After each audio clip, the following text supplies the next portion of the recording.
I told you, dude. They flew to Miami for a away game. They probably went to live, got crunk. Then they probably went to Disney World the next day, got crunk. And then they played the Magic, and they were just tired. Yeah. Except Kawhi. Kawhi wasn't tired. Kawhi's a robot. Mm-hmm. But everyone else is a normal human. Yeah. And had too much fun. And do you think Kawhi's going to live? Nah, dog. No, Kawhi's got to go plug in for the night. No, dude. He's probably like in the hotel watching Murder, She Wrote.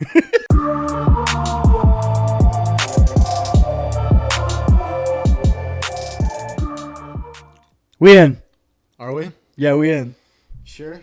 Oh, I'm positive. I was just trying to catch you in a weird spot. I'm never in a weird spot. Actually, that's not true. I'm always in a weird spot. So is it really a weird spot if I'm always in it? Ooh. I guess it depends on your perception. You know what I'm saying? Like, it's not weird for you because you're used to it. Mm-hmm. But from the outside. Because relative to everything else in my life. It's like normal. Beauty. It's in the eye of the beholder. Oh, okay. Yeah. I was wondering where you were going with that. What's going on? What's going on? What's new? What are we doing right now?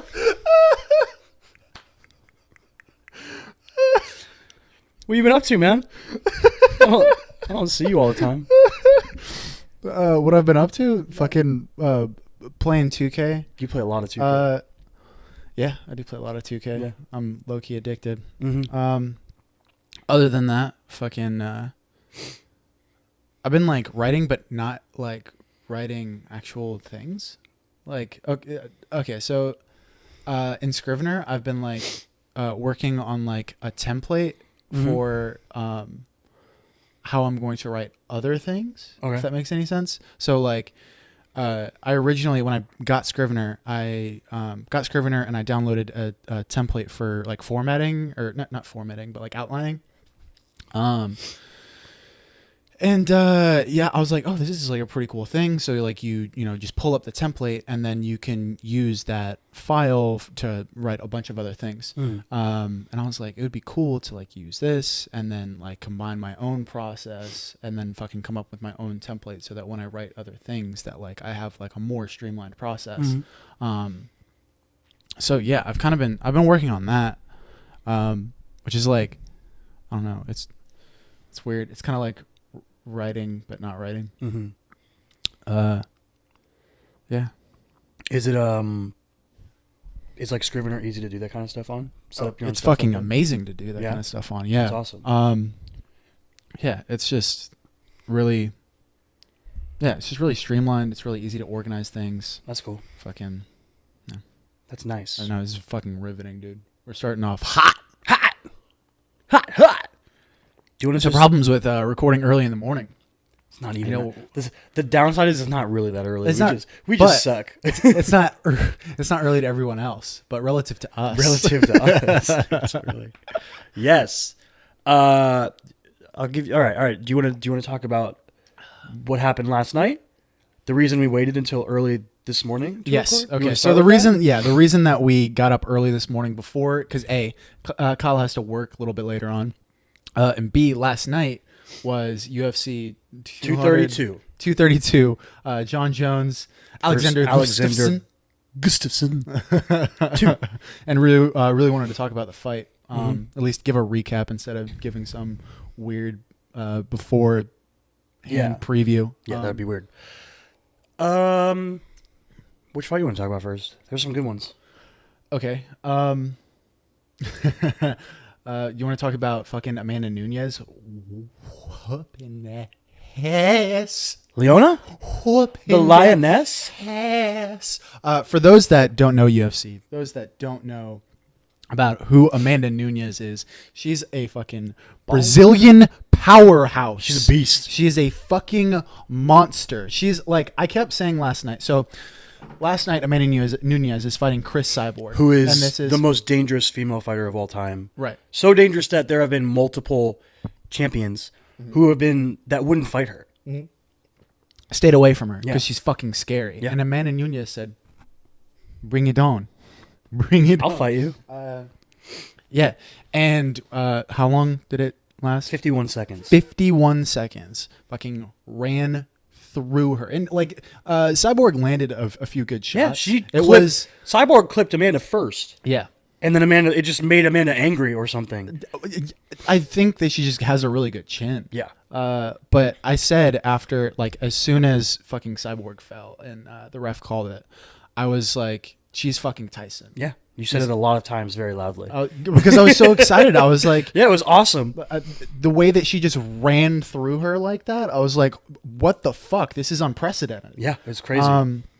But now she's the third champ that we've had in the UFC. So I was thinking about that a little bit. I feel like the champ thing it's the same thing as when Tim Tebow won the Heisman Award and he was an underclassman. He was the first underclassman to win the Heisman Award.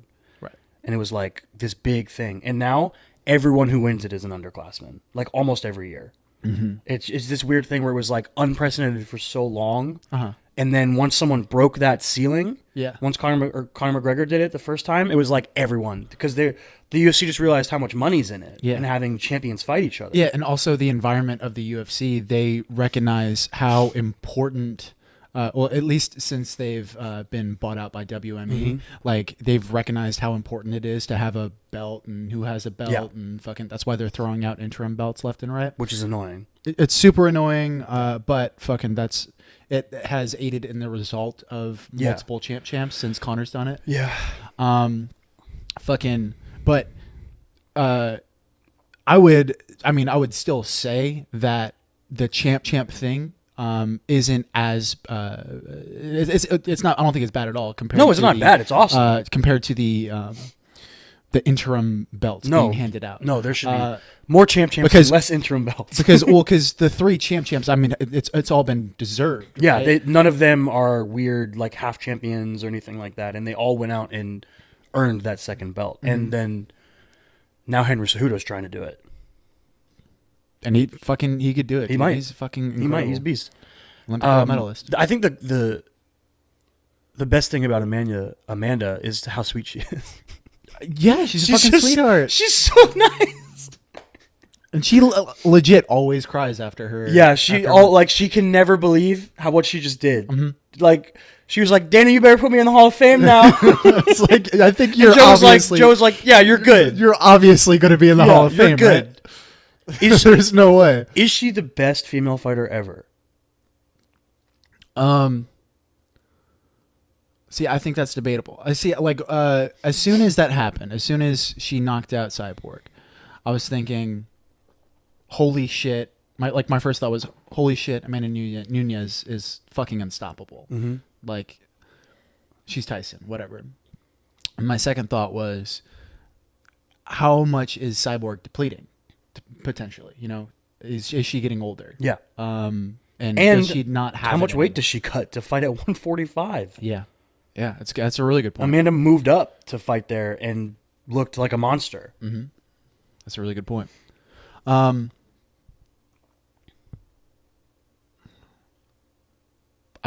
mean, I would say that there's the three most dominant. I guess you got to have four in there if you're going to include Joanna, right?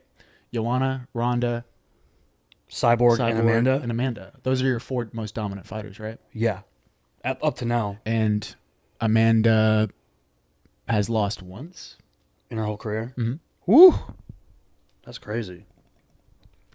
I'm pretty sure about that. It's all good.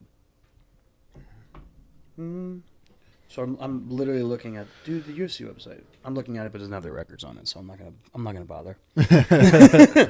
But yeah, that was awesome. You want to talk about that sweet submission Michael Chiesa pulled off? Yeah, he's a fucking monster. He looked big. He looked so like we were just talking about with Amanda. Michael Chiesa has been fighting at 155 his whole career since he was on The Ultimate Fighter, and he won The Ultimate Fighter in what I think was the best season of The Ultimate Fighter. Mm-hmm. A majority, mostly because of Michael Chiesa's story. Yeah, right? and there's just a lot of people that were on that season that are still in the UFC and are successful fighters. Right. He's been fighting at 155 since then, and he's like the farther along his career has gone, the harder that's gotten for him to do. It's been depleting him more and more every fight. He's missed weight. He's been like close to being hospitalized from weight cuts. He's just had a really hard time getting down there. And when you see him fighting at 170, it makes sense. He's humongous. Yeah. He's fighting at 170. He's still cutting to get there. Mm-hmm. And he's bigger excuse me, he's bigger than the normal 170 guy that he was fighting. Yeah.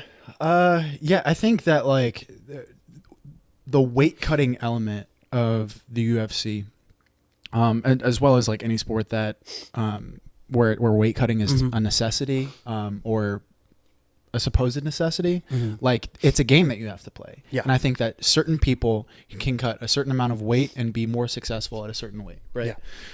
But there's other people that say if they don't cut any weight at all, fucking are way more successful because because cutting weight, it fucks with your body. Yeah. Right. And not just during the weight cut, like even when you have that 24 hours that the UFC gives you to replenish your body and rehydrate and shit like that, your cardio is still going to be fucked with. So if you're someone like a Frankie Edgar didn't cut weight really. Yeah. He was someone who thrived on his cardio. He was someone who could fucking, when he was fighting guys like Gray Maynard who were cutting more weight, he was someone who could outlast them. Who could, weather the storm for the first couple rounds, and then in the championship rounds could fucking just outwork them and keep Just moving pace. and keep a pace that nobody else could keep up with because they're so bogged down by cutting this extra weight and fucking having their bodies seriously depleted. Fight back against them. So it's so it can really serve as a weakness and a downside to your game, especially if you're not doing it right. Yeah. Especially if you don't have fucking people around you that are telling you what to eat. Yeah, and nutritionists and stuff like that. Yeah. And you're out there eating tiramisu like fucking Calabeep. Fucking Kiesa looks fucking really good. And he was someone who always looked kind of like wiry. He's a funky dude. Yeah. Just everything, the way he fights It's is unorthodox, funky. right? Yeah. Like he's not a very good stand-up fighter. He's like good enough to get a hold of you. You know what I mean? You're never going to be afraid of Michael Chiesa coming out there and outboxing you to a points match. You know what I mean? He's not going to win a fight by decision that's standing up the whole time. It's just not going to happen. Well, and he's also not like hyper athletic either. He's not like who's the guy that we just saw, the black dude, young, fairly young, but was Aljamain Sterling, maybe the style bender. Yeah, Israel style bender. Israel Yeah, Adesanya. Israel Adesanya. That's who I was thinking of. Yeah. Someone who's just really gifted, He's a athletic, freak and athlete, crazy, just crazy fast. Like that's not who Michael Chiesa is. But Michael Chiesa, the two things that he does have, fucking crazy jits and a lot of fucking heart. That dude has so much heart. Yeah. It's crazy the amount of times that he has had the opportunity to present that throughout his career already. Do you want to talk about his story that happened in the Ultimate Fighter? When he was on the Ultimate Fighter, I don't remember, it's like season 13 or something like that. I don't remember. While he was in the house, or for people who don't know what the Ultimate Fighter is, I guess a bunch of fighters who want to make the UFC go and live in a house together, and they go through a tournament style. It's a reality TV show. It's a reality show. MMA. It's like a bracket style tournament kind of, and the winner gets a UFC contract. And there's like two coaches, and they're both UFC fighters that coach the teams. While he was on the show, he learned that his father passed away, like while he was in the house, and he basically, they were like, "You can leave if you want. We understand." And he was like, "No, my dad wouldn't want me to do that. He would want me to stay here and try to win this thing." And it was just super emotional seeing. It was very raw the way they presented him going through it. And I think it just got a lot of people on his side. I know after that happened, I wanted him to win for sure. Right. And then he ended up winning. Right. And beating guys that were, probably more gifted than he is. Right. Throughout his tenure on the. Neil Magny was in that. And that then he season, just right? called him out again. Yeah. Yeah, but it's just like, it's crazy how often throughout his career that's been such a focal point of him being able to win fights, him being able to fight through adversity and get wins. And then, like a couple fights ago was the controversial finish with Kevin Lee. They called the fight and Michael Chiesa didn't tap, and he said he wasn't out and he thought he could have made it to the end of the round. Yeah. But it was like, he probably had you know what I mean? Well, Kevin Lee had a rear naked choke on him. Yeah. And Michael Chiesa, like, went like this. Like his Yeah, body he went slumped. limp and Yeah. slumped. And the ref called it because he thought that he passed out. Yeah. And Michael Chiesa is like, no, that's something that I do in order to get out of the hold. Which I'm not going to say that Michael Chiesa is wrong about anything. true, with but that, but like you are you going to be mad at someone for fucking yeah, like it's weird. But he showed it again last night. He escaped an armbar from Carlos Condit. and I think a heel hook, A heel hook from Carlos Condit? He was going. Carlos Condit was going after leg locks, and Yeah. I was saying this while the fight was going on. I was like, it's really fascinating to me, someone who is like a fucking blow a white belt in jiu-jitsu, seeing someone who is really gifted in jiu-jitsu that gets caught in leg locks Yeah. and is just really calm about it. Yeah. Like because for those that don't know about leg locks and shit, like it can tear your shit up. It can tear up the ligaments in your knees and stuff Yeah. if you get caught It's in dangerous. the wrong heel hook with the wrong person. Because if they fucking tweak that shit too hard, if they don't know what they're doing, they can fucking put you in the hospital and you Yeah. have to get surgery And delay your career. Yeah. So when like Michael Chiesa is he has fucking Carlos Condit on monster. his leg, who is A legend. Yeah. Fucking and he was just calm. He was really poised like in that moment, and he just kept rolling through it. And yeah, and it's crazy. It's so fun to watch two dudes fight when they're both good jiu-jitsu practitioners. Just the amount of technique you see is crazy. Yeah. But yeah, then he sunk in. So in the second round, Chiesa sunk in it was a Kimura, right? Yeah. But he did it with one arm. Yeah, so he started off the I don't Kimura. understand jiu-jitsu enough to explain it, but it was super So cool looking. I mean, audio listeners aren't gonna like this, especially if they don't fucking like MMA or jiu-jitsu, right? But he caught a Kimura when he was in either side control or when he was in half guard. But he caught a Kimura, put it behind Carlos Condit's back like a normal Kimura, but he let go of his right hand and basically extended Carlos Condit's arm behind his head. Using his left hand, and fucking placed. So Chiesa put his right hand on Carlos Condit's hip and then pressured Carlos Condit's own weight onto Against him. it, yeah. In order to fucking finish the submission. Torque it, baby. Which he said is something that He was like, I do that all the time. that he's worked on in practice. So I was like, oh, that's a pretty cool finish. It's just like really creative jiu-jitsu is always fun to watch. Even if you don't know how it works. Like me, I don't really know how jiu-jitsu works. I just go, that looks like it hurts. Right. And it looks different. I wouldn't want my body to bend that way. Like even when he first sunk the Kimura, I was like, nope, I'm out. I'm already out. No, thank you. And then he did the one arm nonsense, and I was like, oh my God. No, thank you. Jeez. But yeah, it's cool to see him win. It's cool to see him at 170. He's the kind of fighter where I wish a 165-pound division existed. Because I bet you he'd be fine fighting at 165. Yeah. Yeah. Yeah, I wish they would do that. It'd be dope. But yeah, that was cool to see. But I don't. BJ Penn got caught in a heel hook in the prelims. Yeah, I mean, he should. Which I think is interesting because Dominic Cruz, who was doing the commentary with Joe Rogan and John Anik last night, during the Michael Chiesa Carlos Condit fight, he was talking about how Carlos Condit's weakness is his wrestling, not his grappling, but his wrestling. Right.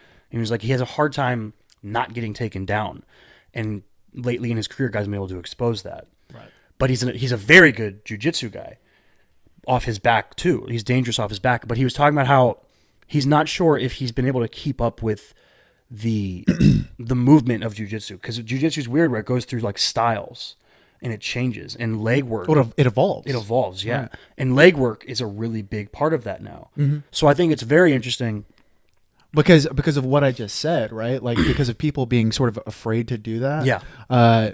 And now people are growing more comfortable with leg work and working heel hooks and fucking ankle but I think it's locks and interesting shit. that somebody like BJ Penn, who is by UFC standards ancient, and if we're being honest, probably shouldn't be fighting. Right. He's lost 6 fights in a row and he keeps retiring and coming back. Yeah.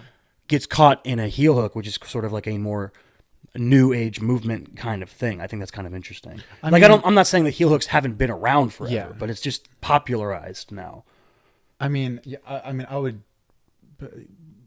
I don't think the problem is as much like BJ not being able to keep up with the current styles of jiu-jitsu. I mean, I think that BJ is a fucking he's a legend. He's amongst also the he's jiu-jitsu, another legend. especially like amongst the jiu-jitsu world. Yeah. But I mean,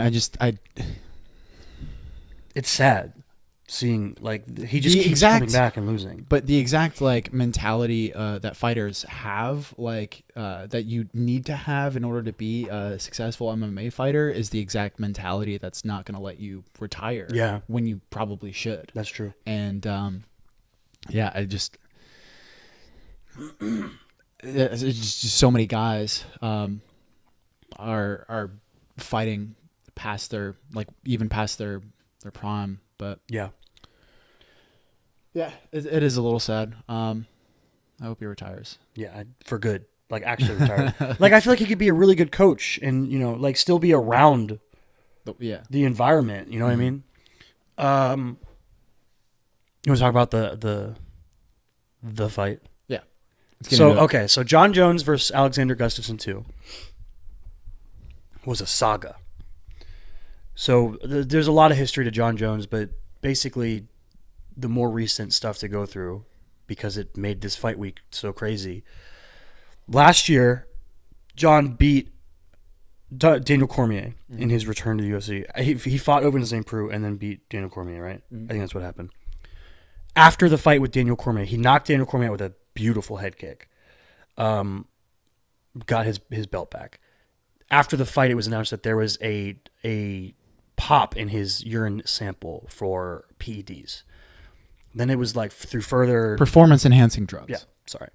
Through further science, it was determined that the thing that was in his system was so small, such a small amount of whatever. It was in the picogram quantities, which is the number is insane. It's people kept comparing it to taking a grain of salt and then splitting it 50,000 times, which is crazy. That they can even find that in your blood, in your urine. It's crazy. Yeah. It was also then proven through delegation and court stuff and appeals and all this that John didn't take steroids knowingly. It was a tainted supplement. So he was taking, like creatine or something like that. Yeah. And there was some sort of small trace of, what is it called? Oral Turinabol? Turinabol, yes. Oral Turinabol. So basically what ended up happening was they were like, well, it's in your system, so we have to suspend you, but they lowered his suspension from 4 years to 1 year. He was able to come back. This is his first fight back. He's fighting Alexander Gustafsson, who the first fight was one of the best fights ever. And like a week... And was probably the closest that John's been to losing. Oh, yeah, for sure. For sure. A week ago, it came out that there was, again, picogram amounts of oral oral Turinabol in John's system for 2 drug tests that they did, but he was being tested on a regular basis for like over 2 months. He'd been tested like 6 times or something.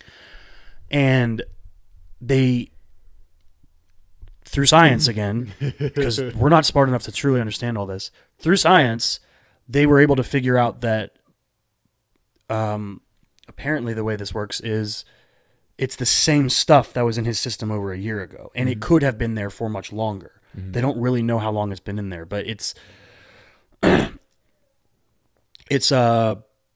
way they explain it is that it's a long-term metabolite. So the oral Turinabol creates a metabolite in your blood or in your body that then stays there for a really long time. And I've seen different people say different lengths. Like I saw somebody talk about a year and a half. I saw somebody say 2 years. I heard John say up to 7 years, which I don't know who's right and who's wrong. And the crazy thing is like the science isn't really that well known yet. There haven't been much in terms of experimentation and study into this science. So no one really knows how long it's going to be in his system. But they did determine that, again, the amount does not give him a performance-enhancing benefit, and that it's he didn't take anything new. It wasn't a re-ingestion of anything illegal. So the UFC and USADA were like, yes, he can fight. The problem was that the Nevada State Commission, Athletic Commission, who sanctions fights, every state has their own commission. They were like, they wanted to look into it. But the problem is that it happened over the Christmas holiday. Yeah. So the UFC sort of like preemptively, because they were afraid that Nevada wouldn't be able to do it in time, Right. they moved the fight to California a week before. So it made just all these logistics nightmares and a PR nightmare. And it made everybody, you know, everyone was like, oh, John's still a cheater. Right. And the UFC's trying to protect him. The reason they were able to go to California is because the California State Commission is the commission that worked on his case last year. Right. So they understand the drug and how it works, and they understand the science behind it better. So they were willing and able to sanction John's fight immediately. So he came, and then the fight happened. Whether you believe this science and whether you believe all the stuff that's being said, that's up to you. I mean, we're not going to convince anybody. I believe it. It's, you know, when you sit and listen to science, people talk about the science of it, it's reasonable. Also, like, it seems weird to me that, like, John is willing to admit everything he's ever done wrong. He has, like, no problem talking about the cocaine abuse and the mistakes he's made, but he's so, like, devoutly denies ever cheating. You know what I mean? And that's not a reason to believe him, because, Right. but at the same time, I do.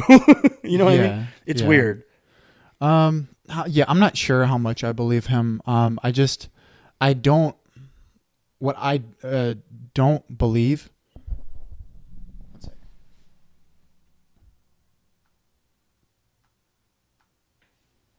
I got an antivirus software now. Did you know that Macs can get viruses?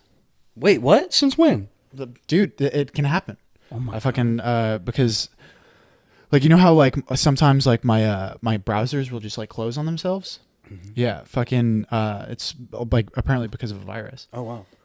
Whatever. So John Jones, who's okay, Controversial. yeah, I was gonna say that he's like the virus of the UFC. Oh jeez. But that's a little strong, because he fucking. I thought about this before the fight.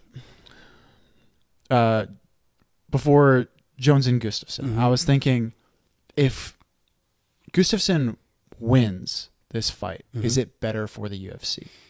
How do you feel about that? Not for money. Do you think it's better long term for money? Nope. No. Nope. I think John Jones is whatever you think about his person, him as a person or his tainted history. He's the best fighter of all time. Losing that and the ambiance of that doesn't help you. Okay. Because I mean, I think that you could sell it like, and Gustafsson is the person who you know like debatably could have won the first fight through decision. And if he won the second fight like handily, you know, you mean like John ended up doing? It could be the emergence of a new star, you know, and that's something that I was thinking about before the fight. And also, I looked to you and I was like, do you feel like fucking John Jones is about to lose? Because it. But I told you, I said I always feel like he's going to lose because it just always feels like everything is stacked against him. And whatever you think outside the cage, when he gets in there, he just brushes it all off and puts on impeccable performances. The fucking John Jones' worst enemy is not Daniel Cormier. It's not. No, Gustafsson. it's himself. It's him. Yeah. Yeah. But it's almost like he needs that almost. You know, at least that's what what his history has makes me think, you know, that like he needs to be sort of self-destructive. Like he thrives on chaos. Yeah. Like that's why he was doing coke the nights before fights and stuff like that. Yeah. Oh, geez, that would be nuts. I think he's crazy. Yeah. I think that he's I think he's nutso. Yeah. Which is like why like I mean, I think we both agree on this, and it's like kind of ridiculous, but we like the fact that he sort of leaned into the villain mentality. Yeah, we want him to do that more. Especially every time that he's interacting with DC. Yeah, because DC is it's weird. He turns it on and off. Sometimes he's this really boring, cookie cutter version of himself where he's just like, all glory be to God. I couldn't be here without my family. Like the really most basic stuff that you can say as an athlete. Yeah. And then the next second he's like, hey, DC, daddy's home. Yeah, it's really fucking strange. Yeah. Which is, it's a fun dynamic. Like the whole DC versus Jones thing. I think that there's a couple problem, like the reasons why it's not compelling it doesn't DC's land. never won because DC can't beat him. Yeah, DC's. I don't say he can't beat him, but he's never beat him. Yeah. And for the most part, John has been pretty dominant in those fights. Yeah. The first fight, he out wrestled him. Yeah. Which is crazy. And then the second fight, he set up that leg kick. And have you ever heard him talk about setting that up? No. He literally spent the first 2 rounds of the fight baiting him into that. Really? Yeah, he's talked about it before. Like that was like their game plan was like, we know that when we set a certain combination up that DC's going to lean. And he was like, I was just setting it up throughout the fight. I knew it was going to land that head kick. He leaned right into it, put him to sleep.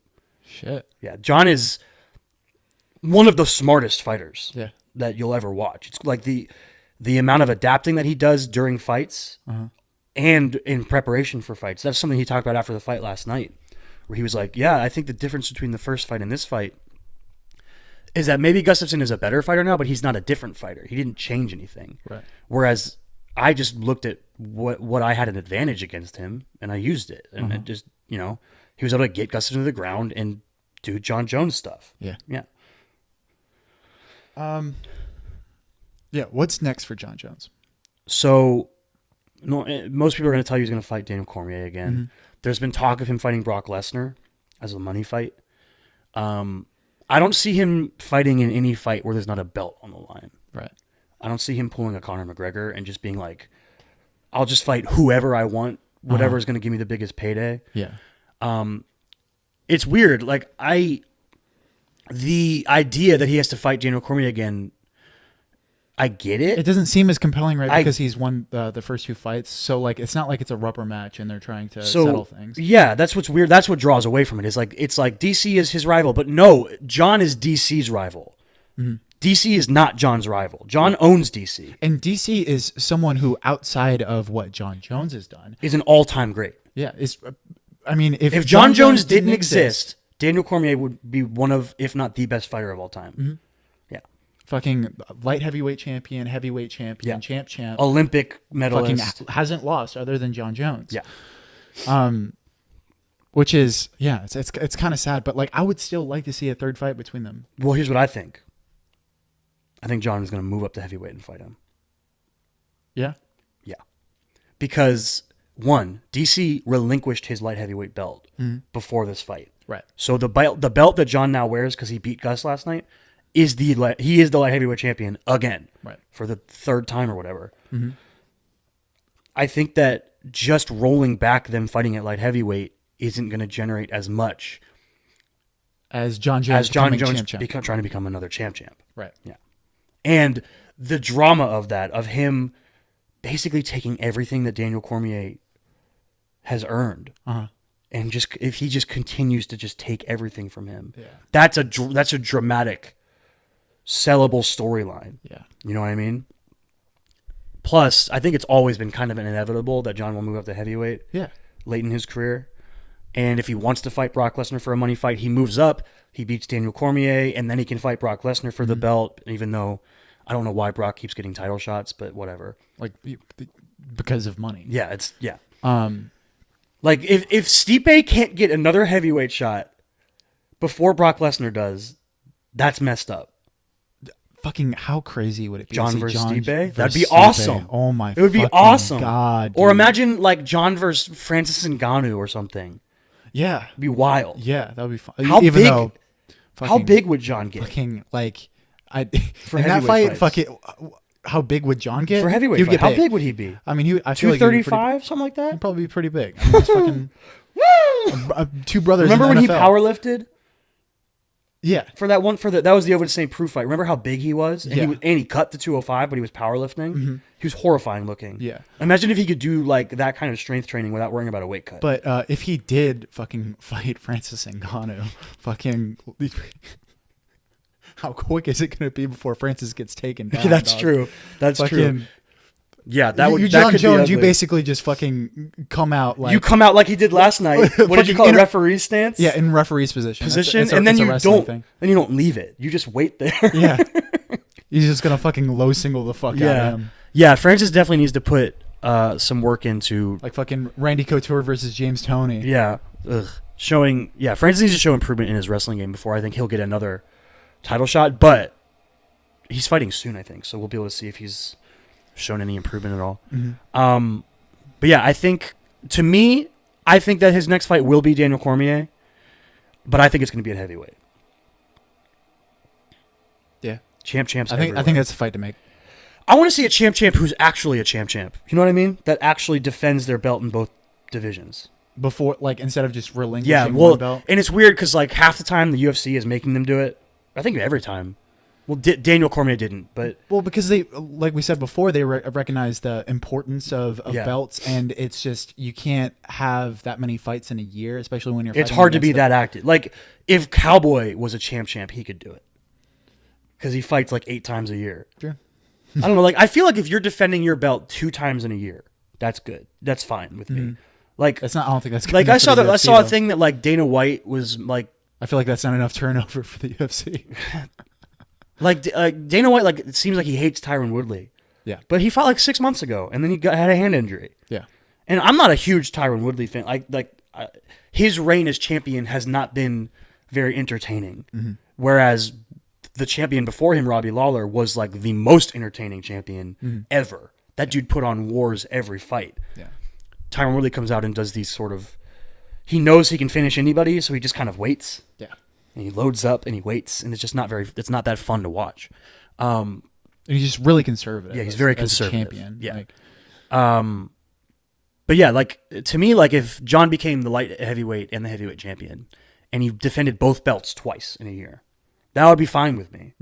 I wouldn't feel like there's any hold up to the division that way. Like I feel like Amanda can do that. right. If they even keep the 145 women's division, Because Cyborg's who's contract there? is up, and no one really else is in that division. So I could see them just being like, all right, no more 145 fights. Right. Get Amanda back down to 135. Bring in whoever's next. Yeah. We haven't really talked about the John fight as much as the John figure. It was like a technician. It was crazy. Like the difference between the first fight where Gustafsson came out and got the early lead and was kind of bothering John with his own length. I don't think John had ever fought anyone that was similarly sized to him like that. And which even though it is more similar relative to the rest of the league, it's still a huge advantage for John Jones. Reach advantage for John Jones. Yeah. Still, Yeah. John Hammond would love it. yeah. John Hammond, long boys. Yeah. He's got like the longest reach in the UFC. Right? It's crazy. But this fight, for whatever reason, John was just able to establish his reach much better. Dominic Cruz kept calling it kick range was the reason throughout the fight. He was utilizing his kicks to keep Gustafsson just far enough away. Right. And it was like basically 2 rounds of avoiding Gustafsson's strikes. Yeah. And And there was landing a certain lot of- times where I was like, it seems like John is being like Holding kinda- back, right? Yeah, conservative. There yeah. was entire maybe minute and a half portions where he didn't throw anything. Where he was just kind of, moving. Yeah. Moving. But yeah, like I said before, John's such a smart fighter that in those times he's, especially those first couple rounds, he's just gathering information. And he tried to go for some takedowns early, and he wasn't landing them. And then once the third round hit, he caught him, got him to the ground, did some mean looking stuff he got him in a half Nelson, and it looked uncomfortable. Yeah. And then he just did the John. I got him in a half ground- Nelson ground and transition pounded from him. the half Nelson. Yeah. To like almost getting his back, and then he just fucking Well, it was ground interesting and in pounded him the from replay behind. seeing he got the takedown. I think he was in side control, yeah. and then Gustafsson tried rolling through. Yeah, the side well, he control. used, and then John used a really strong elbow to basically make Gustafsson go to his back, give him his back. He Gustafsson didn't want any part of those elbows because he was trying to put him in a crucifix, hit him with an elbow, a front crucifix, Yeah. like the salivary position. Sure. Yeah. And once he hit that elbow, you could tell Gustin just was like, I can't be here. The fight will end. So he tried to roll and gave John his back, and that was when it was over. But yeah, it was a fun fight. It was an interesting fight. Not as fun as the Amanda fight that lasted, what did I say, 51 seconds. That was nuts. And not as fun, I don't think. It wasn't anywhere near the most fun fight of the night. Like, of the main card, I think 3 fights were more fun. I think the Chad Mendez versus Volkanovski, I think his name is. Volkanovski from Australia. Yeah. Really? That fight was really fun. Michael Chies's fight was fun. In Carlos Condit, the jiu-jitsu back and forth. And then Amanda's was just nuts. Yeah. So, yeah. Wasn't the most fun fight of the evening, but it was just technically very interesting. Yeah. And a showcase of how good John is. I'm interested to see where things go. I'm hoping that through the next month, 2 months, because he did voluntary drug testing over the week and has been randomly tested even more. And there's a hearing about all of this next month, and he's talked about how much he wants to go there and be as open as he can to try to put this all behind him. And just hope from now on there's no more out of the ring stuff. I just want to see John fight. Mm-hmm. Yeah. Fun night of fights, though. Yeah. Cool. Moving on. You got any other sports stuff you want to talk about? The Magic beat the Raptors, and I have no idea how the fuck. Actually, Kyle Lowry was out, so that was the only reason. Kyle Lowry was out when the Heat played them, too, though. Mm-hmm. They beat us. They ended our 5-game win streak. Yeah, dude, I don't know who we are. That was a really good game, though. That game was nuts. Yeah, dude. Sometimes that just happens. I feel like they were on. I told you, dude. They flew to Miami for a away game. They probably went to live, got crunk. Then they probably went to Disney World the next day, got crunk, and then they played the Magic, and they were just tired. Yeah. Except Kawhi. Kawhi wasn't tired. Kawhi's a robot, but everyone else is a normal human. Yeah. And had too much fun. And do you think Kawhi's going to live? Nah, dog. No, Kawhi's got to go plug in for the night. No, dude, he's probably in the hotel watching Murder, She Wrote. Laughing, doing his laugh at it. Yeah.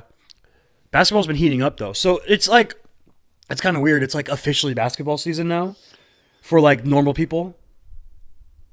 You know what I mean? What do you mean? I feel like normal people that there's people who watch basketball during the playoffs only. Yeah. Then there's normal basketball fans who dabble in basketball, and they're like, oh, Christmas. That's when the basketball season starts. Oh, okay. Christmas. Okay. But then there's freaks like us who watch every game all season, right, and then watch summer league games and nonsense. I think basketball is officially now oh, you'll see more of it on TV, in terms of ESPN talking about it and all this kind of stuff. You'll hear people talking about it more often, I think. And I think that games and I think sample sizes of what's happening throughout the season now matter more. So who's a good example of somebody slumping this year? The Jazz. Yeah, they picked it up for the last few games. They're I'm talking about more like an individual. Oh, okay. I guess Clay a little bit. Yeah. Until last night. Yeah. Dropped 32 last night. He said thank you to his hand. He said I miss you to his hand. Yeah, it's people who have been slumping all season. Now you have to start worrying about is it a long-term problem? You know what I mean? Mm-hmm. Or teams too. If they're teams who aren't playing up to snuff. Yeah. The problem with saying the Jazz is that the entire Western Conference is just crazy. True. It's every single team and then the Suns who suck. And because the Western Conference is so competitive and there's so much parity in the Western Conference, it makes being in the playoffs even more reachable, mm-hmm. because it's not the Kings might make everybody's the winning, but also everybody's losing. The Kings could make the playoffs. The Mavs could make the playoffs right now. It's that tight. And there's no reason for the Kings not to make the playoffs, mm-hmm. right? Because there's no reason for them to tank because they don't have their Oh, okay. I see what you're saying. So you're saying there's no reason for them to not try to make the playoffs. Yes. Yeah. Yeah, they don't have their own pick. Mm-hmm. What are you tanking for? There's no reason to tank. Exactly. And you got super team just young. Super team just young, baby. You know who I think is kind of slept on? The Pacers. Yeah, nobody really they're third in the East right now? Yeah, they're ahead of Boston and they're ahead of Philly. Because I was looking at the standings last night. because the Heat had been on a bit of a tear. So, you know, that's cool. We're fifth right now, or sixth, sorry. We're sixth right now. But we're like 3.5 games behind Boston. So there's like, it's kind of, the first 5 teams are kind of close. Yeah. And then there's like a 3.5 game leap to us. And I think we have like a 1 game lead on the next team or something, half game lead. But yeah, I saw how good the Pacers record was. And I was like, how come no one talks about them as a potential Eastern contender? Well, they're Indiana. Dude, Indiana's like the biggest basketball state in the country, though. To Indiana. That's true. To Indiana, That's true. but not to the rest of the world. You know? And and their biggest star is Victor Oladipo, who's someone who emerged late as a star. Yeah. And yeah, like it's just they don't get their. It's just not a market. Yeah. There isn't enough lip service to fucking. Yeah, they're not in a big market, and they Pacers. don't have Giannis. Mm-hmm. Which, I mean, the other teams in the East, Boston's a huge market. Philly's a big market. I think Toronto's a pretty big market. Yeah. They basically have all of Canada. Yeah. And then there's kind of a drop off. Milwaukee's a small market, but they have a guy who could be the potential MVP. Mm-hmm. But yeah, I think I haven't been able to watch Indiana at all this year, so I can't really speak to their play style or anything. But they have good players, and they have Oladipo. I think that they're a team that knows who they are. Yeah, and they're a team that kind of they over succeeded last year. Like it was kind of a surprise because of the rise of Victor Oladipo, who was the most improved player last year, right? Yeah, easily. Yeah, handily won MIP last year. Emerged as a star. And the team rose with that. Yeah. They're a team that, because they lost Paul George, everyone they did it. You know what though? I don't know what their GM's name is, but remember how like bashed he got when they made that trade? Right. Paul George for Victor Oladipo and Domantas Sabonis. Mm-hmm. It's worked out great for them. Mm-hmm. That's one of the most like worked out for both teams thing, yeah, and that I can remember in recent history. Yeah. Because Paul George is playing out of his mind right now for the Thunder. Not only that, but he stayed there. Nobody thought he was going to stay there. Yeah. He stayed in Oklahoma City. He's playing amazing. Yeah. Their defense is disgusting in Oklahoma City. Yeah. And then over in Indiana, Oladipo's become a superstar, and Sabonis is a really good player for them. And, pair that with, Miles Turner, who's probably their second best player, I would guess. I would think that he's supposed to be. Yeah. I think it's debatable between him and Sabonis right now. Sabonis comes off the bench, though. Huh? Right? Yeah, but I think there's a lot of talk within the community of the Pacers about like who should start. Like, should they be playing Sabonis more than Turner? Oh, okay. Like that. Interesting. Yeah, but I mean, they're a team that competed last year really well. They were the 4th seed last year. I think so. Right. Yeah, they were the 4th seed last year, and they basically, for the most part, rolled everybody back. Brought everybody. They lost Bogdanovich, I think. Bojan, not Bogdan. Where's Bogdanovich at now? I don't know. Are you sure that I might be wrong, but I think that. They also picked up Tyreek Evans, right? Yes, they did. Which was a fairly good pickup for them, like a good. Oh no, I'm wrong. He's still there. Yeah, I'm an idiot. And he's like the best shooter on the planet right now, right? Like he's got the highest 3-point shooting percentage. Bogdanovich does. Mm-hmm. Oh wow. Which is crazy because last year their point guard did. What's his name? Collison? Yeah. Collison had the highest 3-point shooting percentage in the league. He shot like 50% from 3 last year. It's nuts. He's really selective with when he shoots. Right. But, I mean, sure, go ahead. That works. Sure, go ahead. Yeah. A lot of, they don't get talked about enough. You know what? You know what I like about the Pacers story is Victor Oladipo. I like that.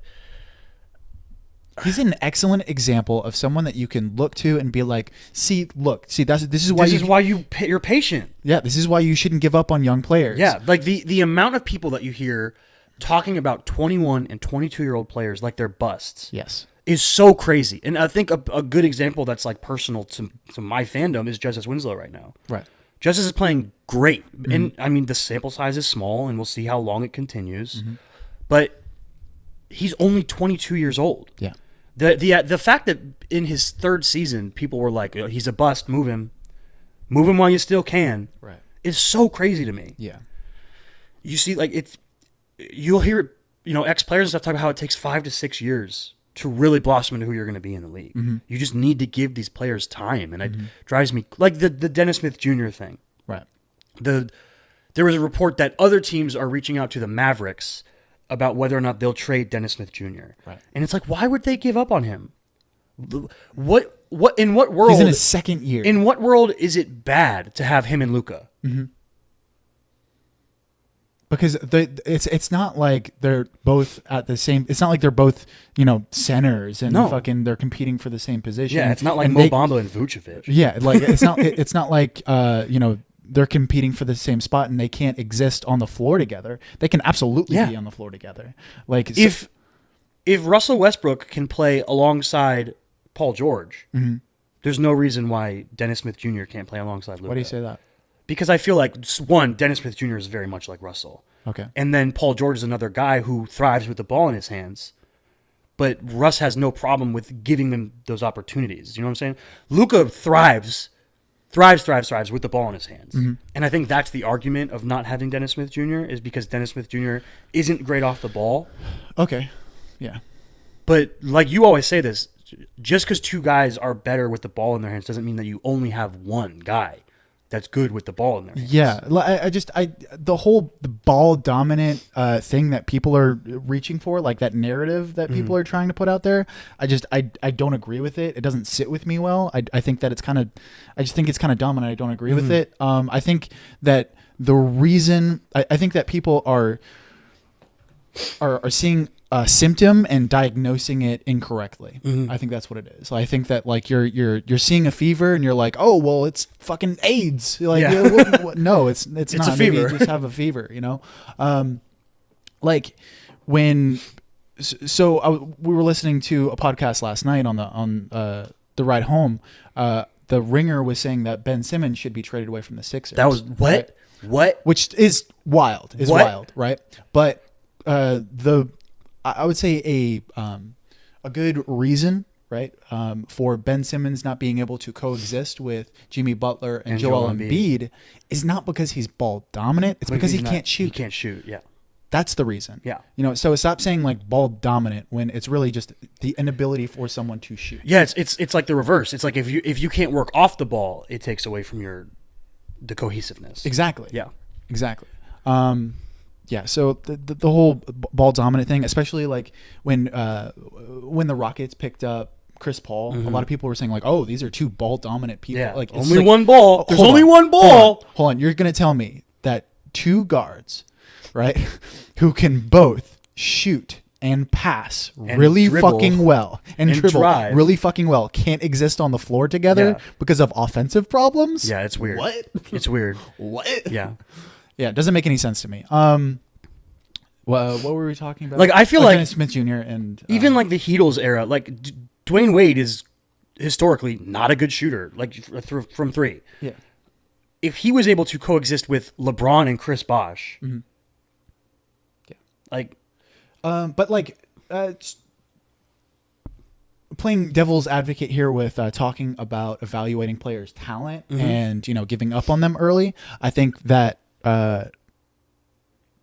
the business of the NBA and trying to assess a player's talent, a lot of people are worried that they invested in the wrong stock. Yeah. And they want to cut their losses early. Yeah. And also, just because, like, say someone like Victor Oladipo, right?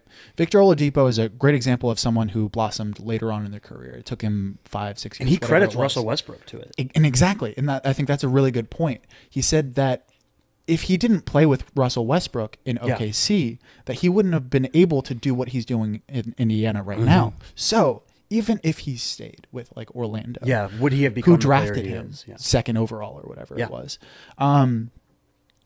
Would he have been as successful as he is now in Indiana? Probably not. Probably not. Mostly because it just seems like the Magic are bad at developing players. Yeah. At least have been. Not just seem, they are. They're bad at developing players. Yeah. And then they have that thing where, like, if they do have a good player, they always lose them.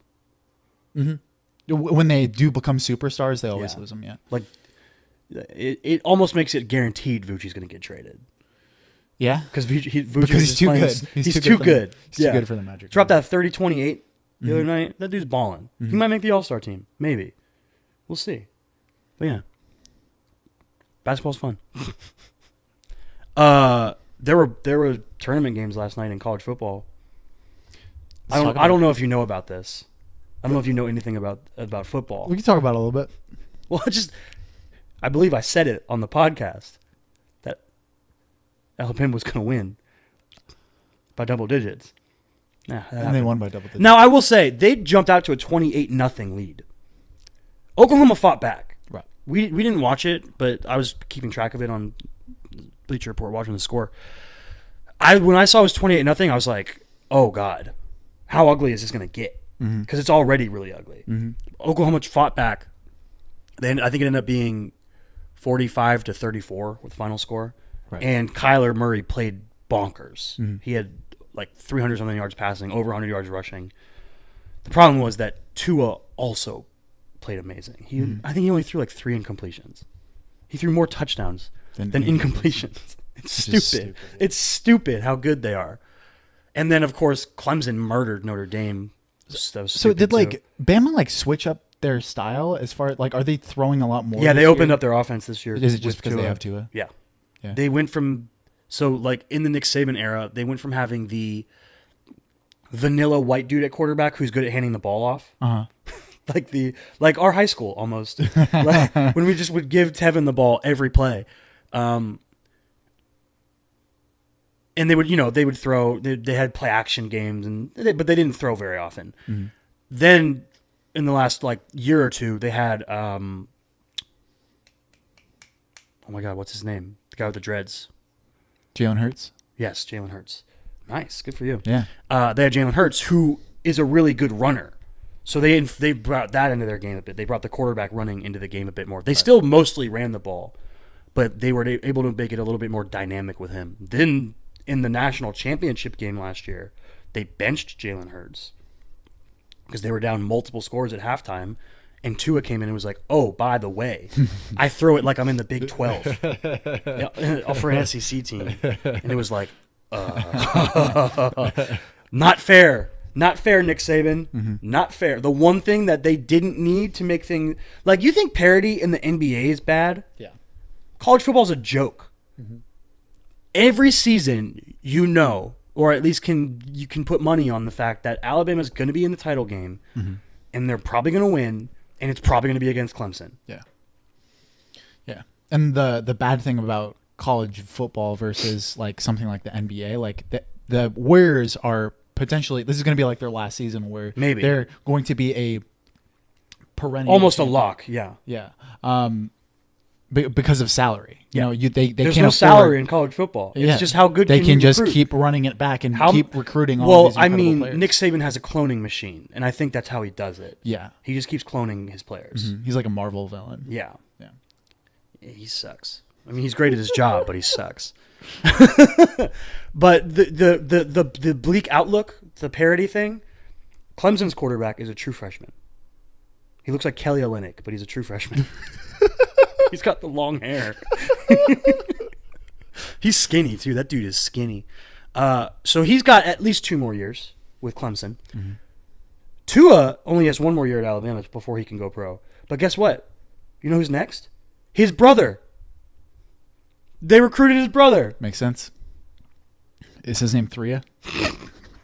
That was a bad joke. Dumbass joke. That was a bad joke. 3. Fucking Florida also put that. Dude, we put that beat down on Michigan. Dick down. Oh my! I was not expecting that. I was not expecting that. Like, I thought it would be like most Florida games. I thought it would be like just a struggle. You know what I mean? Like, every game is just defensive struggles and really fucking competitive. And we just run the ball a lot, which we did. We ran all over them. Yeah, we just torched them on the ground. Felipe had 90 rushing yards. All right, that boy. There's something about Gator defensive backs who are going to the NFL, balling out in their last game. I went to Urban Meyer's last game as the Gators coach, and it was also Joe Paterno's last game as Penn State's coach. There was a bowl game. But they didn't. Did they realize it at the time? Or was he? No, it was kind of the reason it was his last game was because of the scandal. Uh-huh. So he was retiring. Right. That game was in Tampa Bay, and I went with a couple of friends, and Ahmad Black got a pick six. Mm-hmm. And it was like the coolest thing because like he pointed up in the section we were sitting. We were like, he's pointing at us. He's pointing at us. But that game was like super hype. And then Chauncey Gardner got 2 picks yesterday and a pick 6. There's something about these dudes that are leaving in a bowl game just balling out. Mm-hmm. I'm into it. That's dope. Yeah. Go Gator. I think that Dan Mullen is very good. Our coach. Mm-hmm. I think Dan Mullen's really good. Yeah. He put the what do you call it, like when you beat someone up but you're just coaching? Because he beat up Jim Harbaugh. Yeah. Through his coaching. Outclassed. Yeah, he outclassed him. Yeah. Which is like, Jim Harbaugh's like the cream of the crop. Yeah. Go Dan Mullen. Yeah, it was fun. Today's important in football too. NFL, it's the last day of the regular season. Oh, really? Yeah. Damn, didn't know that. Of course you didn't. There's actually like the amount of games that matter today is crazy. Like the Dolphins game means nothing because, we blew it and the Bills suck. So that's fun. Mm-hmm. But there's something like the entire AFC playoff bracket is up in the air. Like 4 spots are locked in, like 4 teams are locked in, but no position in the seeding is locked in.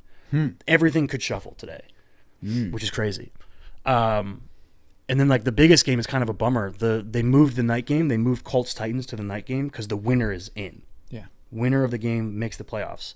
But Marcus Mariota is probably not going to play. So it's like hurt or yeah, he has a stinger in his shoulder apparently, and they fear that any kind of contact could lead to a long-term injury. Yeah. Yikes. And I feel like Marcus Mariota gets hurt a lot. I don't really know how good he is. Still better than Jameis Winston. I saw a thing this morning that says they're going to bring him back to be their starter next year. Good They're going to fire Bucks. their coach for sure, though. Good job, Bucks.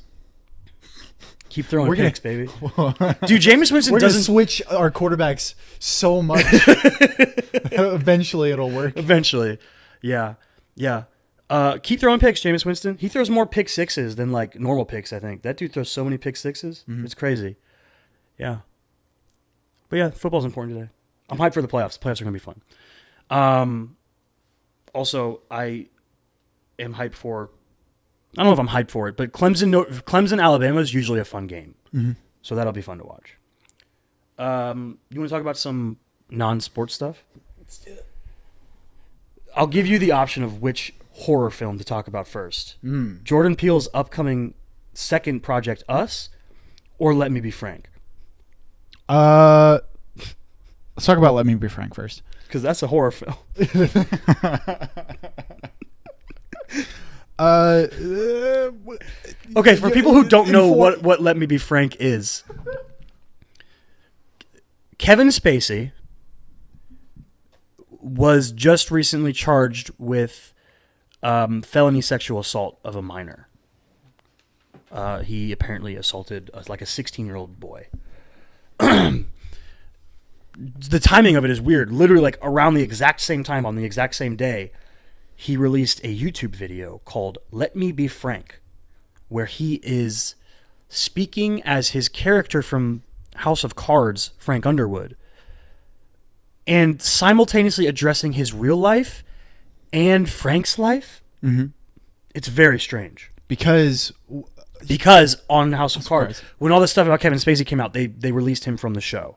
They wrote him out of the show, and they apparently... I haven't watched the last season. Apparently, it's not very good. Right. But apparently, they wrote him out of the show by killing him off screen. Mm-hmm. It was weird. So I just watched it this morning. This YouTube video is so weird. It's really creepy because it's on Kevin Spacey's YouTube channel. His personal YouTube channel. Right. Which... I don't know if you've looked at the other videos that he has on there. It's mostly like I think that he has a production company and he releases a lot of like clips and trailers. Oh, okay. Of the stuff that he produces, I guess. Mm-hmm.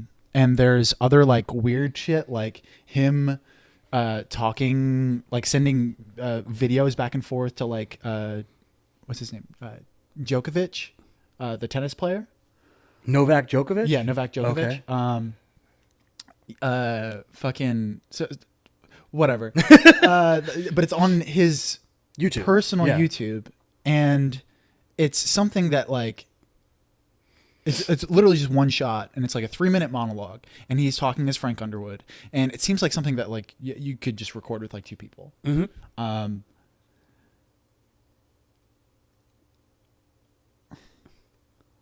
I felt like creepy, you know, like Can I tell you like my weird, shameful thought I had after I What? watched it? I was like, he's so fucking good at acting. Yeah, I don't think that there's anything to be ashamed of. He's so good at acting, He dude. is an amazing actor. There, you can't like, deny. like that video is so creepy and weird, but at the same time, it's like so impressive. Yeah, yeah. Like I don't think that you should be ashamed of like recognizing that Kevin Spacey has talent. There's a reason that he's been fucking. That he's existed in the industry. You know what I mean? The man went to Juilliard. Yeah. He's an incredibly good actor. Oscar nominated too, right? Yeah, like there's probably. Fucking it's just creepy. It's super creepy. And it's is there any chance that he was never in the wrong?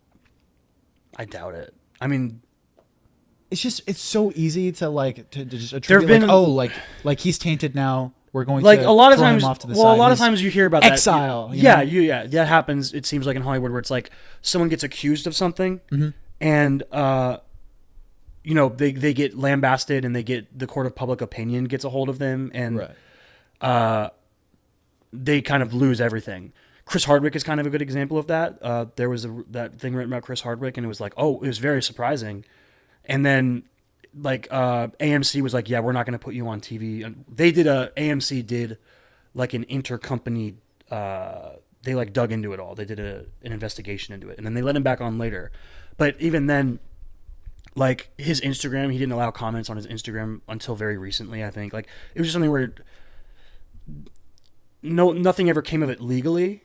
So you just don't really know. You know what I mean? Like, to this day, maybe Chris Hardwick did do those things. I don't know. I hope he didn't. Obviously, I hope no one does things like that. But the thing that was written about him was very convincing and highlighted some really strange behavioral stuff. But the difference is that Kevin Spacey has now been charged with it. He's going to court for this. Right. And apparently there's video evidence of it. Yeah. So, That's I mean, I don't want to, like, I don't want to be that person that every time someone gets accused of something, it's like, oh, get them out. You know, they're evil. You want there to be some level of... But you also have to recognize the inherent need that people have, and I have it as well. I don't think that anybody's without it to, the virtue signal, you know, to be like, oh, I'm not a bad person. Yeah. Therefore, and so you have a tendency of demonizing someone. Yeah. But I mean, it's a dangerous game that you're playing, especially if someone's innocent. Yeah, exactly. You could ruin someone's life. Yeah. And the problem with it is that there have been people who have falsely accused people of sexual assault and stuff and then been caught doing it. Yeah. And then, it gets turned around and they get sent to jail or whatever. Yeah. So it's not something that doesn't happen. So you don't want to be the person that's like, oh, so-and-so says this happened to them by so-and-so, get them out. You want there to be some level of, letting actual, the court decide and stuff like that. The problem is the time it takes for those things compared to the immediacy of the internet and of Hollywood. It's just this weird contrast. And, yeah, it's just weird. I mean, we'll know for sure in the coming months, I guess, about Kevin Spacey. But it seems like it's not a good outlook. Well, and it was also incredibly weird when a lot of these allegations came out that he's like, sorry guys, I'm gay. Yeah, everything about the way it's been handled is so bad. Yeah. He tried to blame himself being a closeted gay person for sexually assaulting someone. Yeah, it's like I don't give a fuck if you're gay, dude. Yeah, like, it's super weird. Yeah. Very weird. Oof. But yeah, that video is super creepy. Yeah, so moving on. Talk about us? Let's talk about.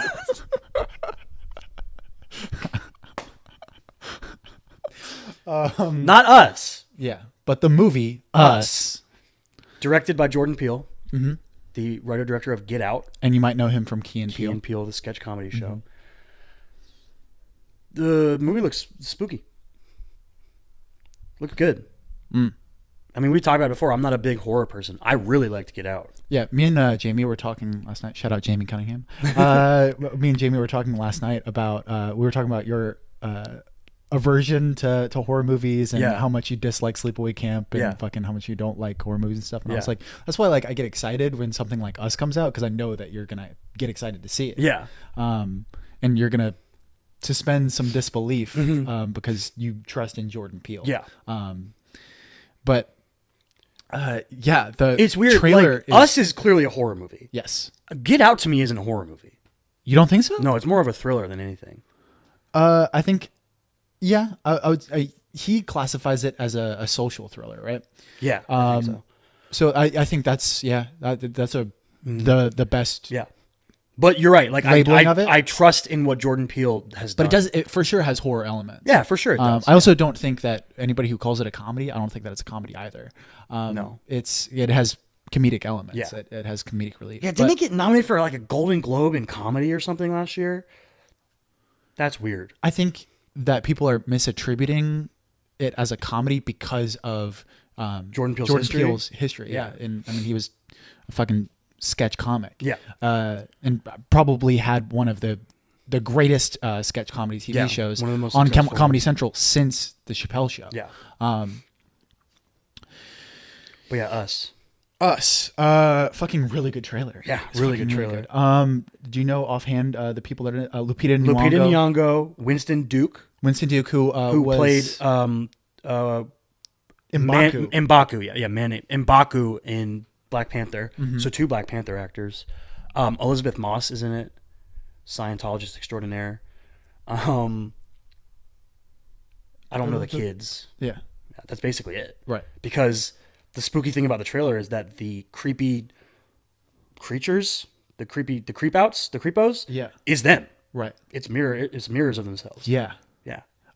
So the trailer opens up with like them driving in a car and talking about rap music or something, right? Put 5 on it. Yeah, I put 5 on it. What's 5 on it mean? Yeah, it's a song about selling drugs. It's not about drugs. It's a dope song. Yeah. But the song keeps playing throughout the trailer, and it after that part in the car, it gets really slow, and like I guess it's like piano that's in the background of the song, like it's slow. Oh, they do It's that like, cool like orchestral version of the song. Yeah. It's fucking really slow and creepy.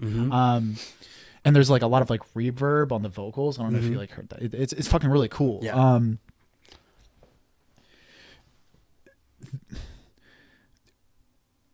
The creepiest thing about it is the idea of someone seeing themselves, right? And like the fact that you have these killer ass actors. Like there's I don't know how many. The thing at the end with Lupita Nyong'o. Spook alert! She's doing some like weird smiling creepy. Yeah. It's scary. Yeah.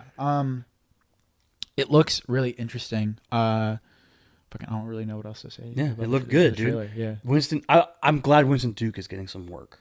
Yeah. I like Winston Duke. He's somewhat. I've heard on podcasts people are he's saying he's like a Black Tom Hardy. And I think that's pretty fair. Ooh, I think that's pretty fair. Interesting. Because he has like a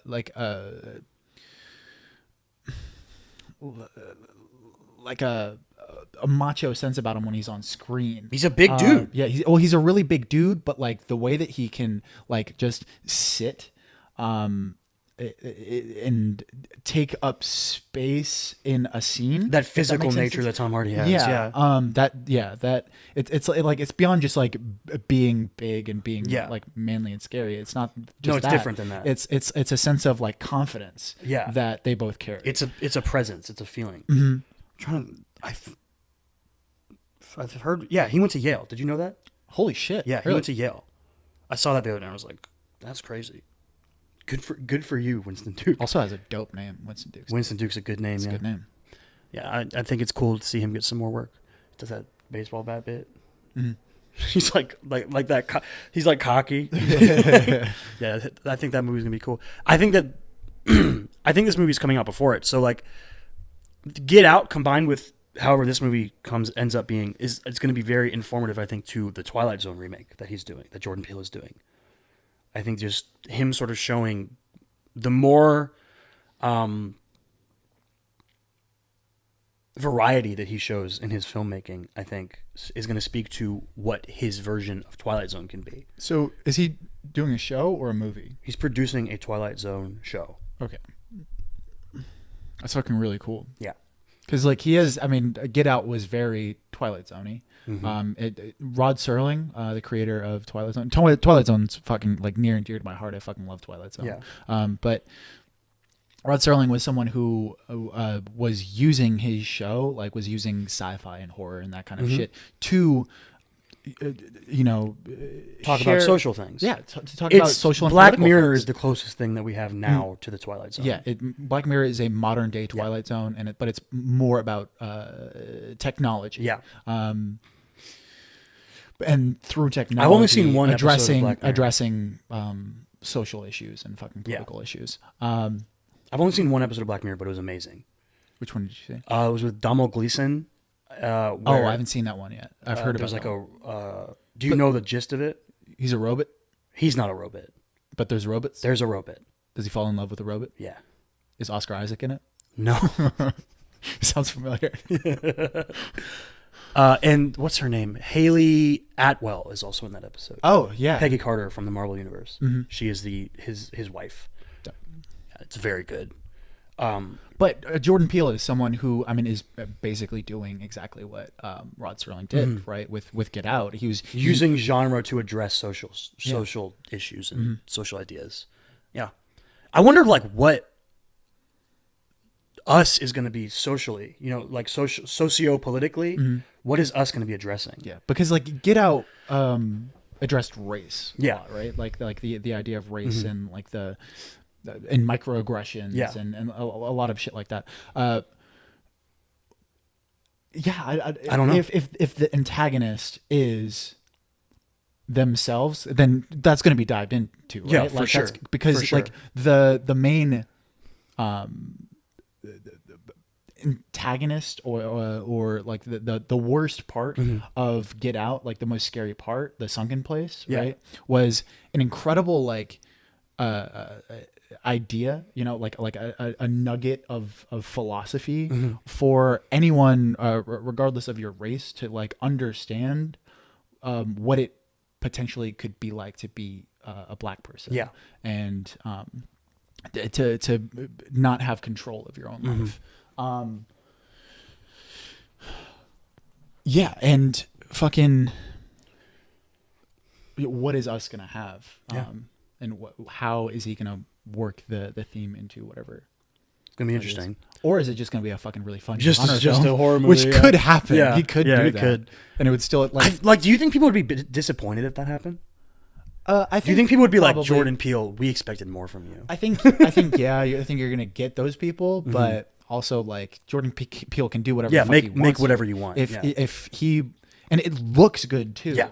And I know that Jordan Peele is someone who thinks about things enough to where like, even if there isn't a message, that it's going to be, that everything's gonna be well thought out and well executed. Yeah. Which, I mean, a fucking good movie is a good movie. Yeah. I don't think that you have to have a good message in a movie Or like a political in order for me to enjoy it. For sure. We were talking about Black Mirror. I kind of wanted to bring something up about Bandersnatch. Okay. So we haven't watched it yet. Okay. Bandersnatch is a new Black Mirror movie that just came out that is choose your own adventure style. And I just think that the idea is so interesting to me. That medium, I don't know, did you read choose your own adventure books when you were younger? No. No, you never did? You get it though. For the most part, I've seen Big. I've never seen Big. There's a scene where he's like playing a video game where he like types in what the character has to do, like, and he's like talking to a dragon or something, and then fucking So like, I just think that I feel like there's potential for this to be a really cool thing for choose your own plot line Yeah. to be really cool. Yeah. I don't know. I've heard about things like this being done before. Oh, really? Yeah. While I was in film school, there was a site that you could go on and kind of do the same thing. Mm-hmm. But do you feel like, I mean, this is all speculation because I We haven't watched it yet, yeah. Watch it. I've heard good things. Yeah, me too. Do you feel like at best it's a bad version of a video game? No. What do you think? At what are best, the advantages? no, certainly not. So what do you think that are the advantages? I mean, I think at best it's a good of- movie. You know what I mean? Okay. Like at best it's just a really, really great movie. What do you think are the advantages of this kind of medium over a video game? Well, one, it looks better. Okay. Certainly, it is a beautifully shot. You know, Black Mirror is very well made. Mm-hmm. And any type of movie is going to look, you know, using real people is going to look better than a video game does. Right.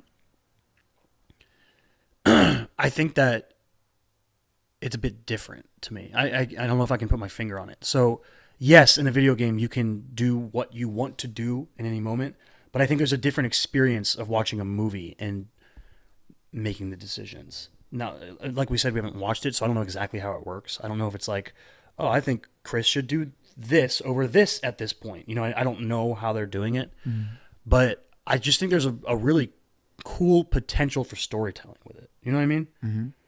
Mm-hmm. Yeah. And I'm positing those questions not out of like my disbelief Yeah. of the medium. I think that it's a really cool idea, and I want to Yeah. engage it. Is there any way that we could do like a spoiler episode on that? Or like That's even what like, I was, because I asked you, I was like, if you spoil one of the endings, Yeah. are you spoiling the movie? Yeah. Because there's they shot, apparently there's like over 5 hours of footage. Or like, I don't know. I feel like there's something cool that we could do there, like a live show where like the fucking I don't know if you're allowed to do that. huh? Well, we wouldn't record the Oh, I see what you're saying. I don't know. the screen, We but can- people could watch along with us, Yeah. and fucking like people could submit Yeah. the choices, you know, and then fucking it'll be like a fan led Maybe we can try something. choose your adventure. I'm just fucking spitballing here. Yeah. Yeah, I just think it's a really interesting idea. I want to see I want to see how it's executed, and I want to see, you know, what it's like to experience it. And then I wonder, like, I feel like Black Mirror is the perfect medium for it. It's like the perfect project to do it on. Like, I don't know how it would work with just like a random blockbuster film or stuff like, you know what I mean? Especially because of all the footage that you have to shoot. You have to shoot so much more than a normal movie. Yeah. I wonder how like is it like, does it get like tragic where you screw up and everyone just dies? I mean, I have no idea. Yeah, like, you know, like how many unsatisfying endings can you find? You know what I mean? And like, best believe. can I'm you gonna like find that- reload your last save? Best believe I'm gonna find that tragic ending, dog. Best believe. Yeah, it's interesting. The cast in it's fun too. Eyebrow Boy, Will Poulter. I thought I was like Anthony Davis. No. The dude from Dunkirk, Fionn Whitehead. You saw Dunkirk, right? I saw Dunkirk. He's like the young soldier. Okay. I'll show you a picture of him. All right. I know you have a thing with faces. Yeah.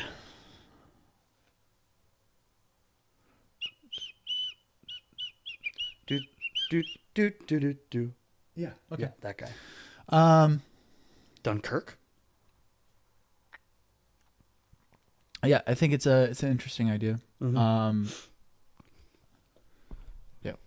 I feel like there's something there. I feel like there's something that we could do with that. I don't know. Well, Figure it if you guys have any ideas, fucking send them in. Yeah, if you want to do our job. I think that's pretty much all I had. Do you have anything else?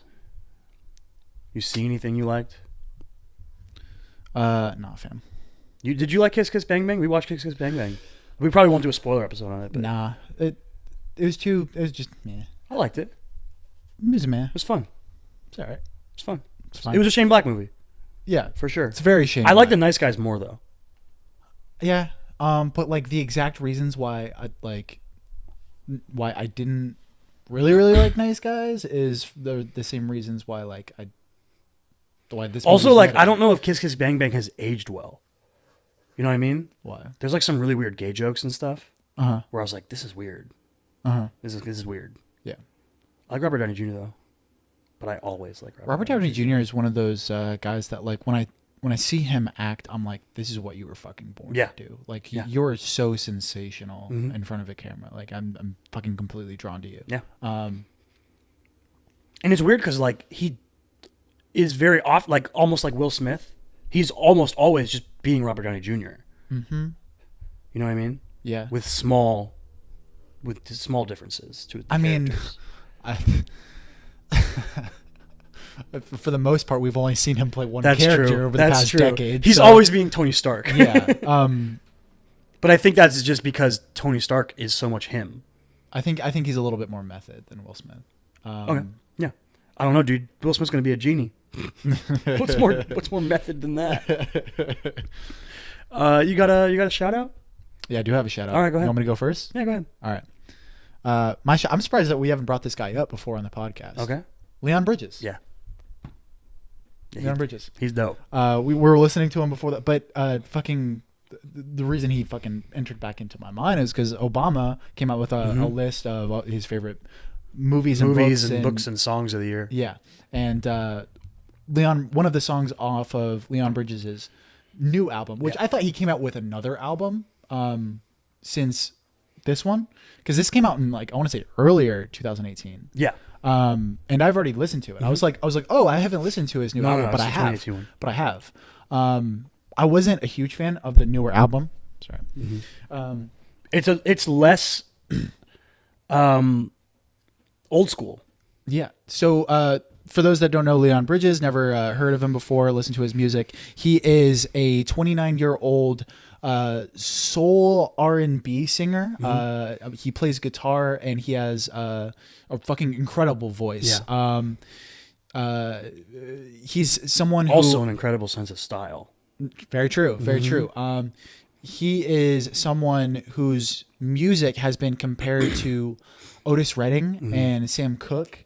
His music has a little bit more guitar in it, and probably a little bit more blues and R&B influence, and I would say even folk influence. Yeah, there's definitely folk influence on his music than just Otis Redding and Sam Cooke.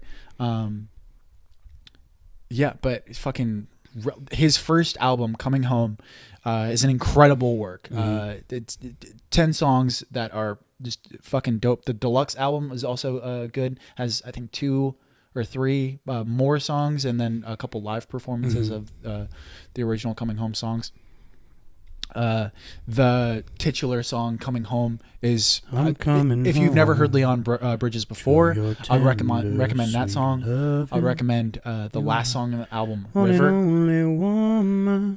What? Yeah, it's just River is dope. If River's a great song. If you enjoy Sam Cooke, if you enjoy just like fucking really easy listening soulful music, easy listening is, you gotta be careful because it makes you think of elevator music. Okay. Easy to listen to, like easy to listen to, like calming. You know, not easy listening. Chill music. Easy listening is chill. a genre. Is it? Yeah. Oh, okay. Yeah. Careful. All right. Yeah. It's not elevator Dude, music. Leon Bridges is dope. But if it came out in an elevator, like that would be lit. That'd be a dope elevator ride, right? That'd be a dope elevator ride. That'd be awesome. All right, Leon Bridges, good one. Yeah, how have we never talked about him? I don't know. He's awesome. Mine is a comic. Oh. We've talked about Max Landis a few times. I think I did American Alien before. I should probably write down what I shout out. So I don't repeat that. But this is another comic written by Max Landis called Green Valley. I want to tell you about Green Valley without spoiling stuff because there's a lot to spoil in Green Valley. It's wild. Green Valley is a story about a group of knights in a medieval setting who... Why don't we do spoiler episodes on things other than movies and TV? We could. Yeah, like comics. For sure. That'd be fucking sick. Yeah, we could for sure. I haven't thought. Have you thought about that before? No, I've never thought about that. We're too stupid to think about We're that. really dumb. We could do a spoiler episode on Green Valley because it's crazy. Yeah. You haven't read it, right? No. I think they're all over there. No. I'm pretty sure they're all over there in our boxes of comics. So it's about a group of knights whose kingdom gets overrun and they're down on their luck and they want to get back to the glory days. Mm-hmm.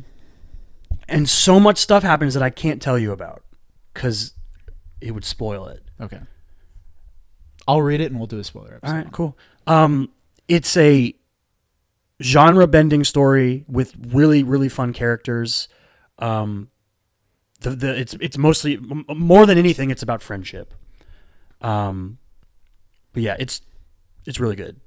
It's just hard. It's weird to talk about it without spoiling it. It's kind of a common theme for Max Landis. Friendship? Mm-hmm. Yeah, for sure. Mm-hmm. Yeah. It's stupid. Well, I mean, I honestly don't believe if you hear him it. talk about his life, it makes sense. You know, he had a hard time making friends his whole life because of different things he was diagnosed for, and he was an asshole. Yeah.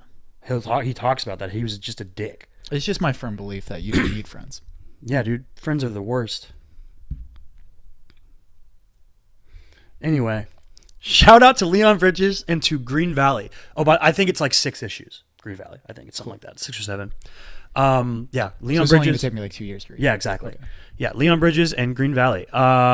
This has been the Chris and Kyle Show, and I have to go to work soon, so we're gonna end it. Yep. This has been the Chris and Kyle Show. He's Chris. I'm Kyle. Find him, Chris Michael Stott, on Instagram, chrismichaelstott.com on his website. Check out his scripts and stuff. I am Davinwell25 on Twitter and Instagram. We are the Chris and Kyle Show on Instagram and YouTube and Facebook and all podcasting platforms. We are tcaks pod on Twitter. No poll this month. Mm-hmm. No poll this month. Sorry, guys. I know that's really disappointing to everybody. Yeah. Because you love making us do stuff. Well, what are we doing But in the it's because in the stead? instead of the poll this month, there's going to be a special Oscar episode where we're going to take a look at the Oscar nominations and give our thoughts on them and our ideas. And we're also going to have our top 5 moments list in that episode. Top 5 moments in film of the year. Yeah. Not necessarily movies, not necessarily performances. Could be anything. Could be scenes, performances, movies. Scores, whatever the fuck. Yeah. Top songs. 5 things in film. Yeah, exactly. It's going to be a beefy episode. Yeah, probably pretty long. Longer than a normal spoiler episode. It's going to be fun, though. Going to be exciting. There's also going to be another guest episode this month. Pretty cool. Dude, who's coming on? Mandy. Oh, yeah, that's right. We already recorded it. Yeah. Mm. Yep. Mandy. We brought on a scientist. Yeah, she's a scientist. I learned what a coral baby is. I didn't know before. Yeah. Brought her on. She is way smarter than us. Yeah. So, you know, you should listen to her and not If you want to us. see how dumb we are, Yeah. fucking relative to actual smart people. Yeah. Check it out. Yep. Yeah. That's us. We out. We out. Stay weird.